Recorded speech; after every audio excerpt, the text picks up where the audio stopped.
একদা নিক্স এর মা হঠাৎ অসুস্থ হয়ে যায়। নিক্স মায়ের পাশে বসে আছে এবং বলছে, মা, তুমি ঠিক সুস্থ হয়ে উঠবে দেখো। নিক্সের মা নিক্সকে বলছে, বাবা, আমি আর মনে হয় বাঁচব না।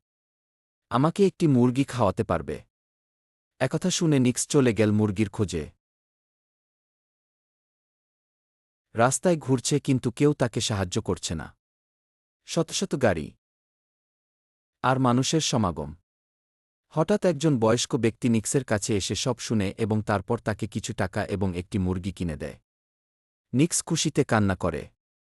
প্রচণ্ড বৃষ্টি শুরু হয়। নিক্স বাড়ির দিকে রওনা হয়।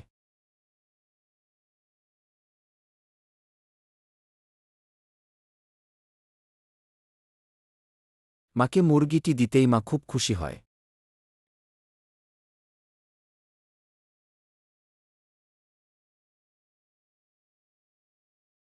তখন নিক্স কান্নাজড়িত কণ্ঠে বলে উঠে, পৃথিবীতে এখনও ভালো আছে।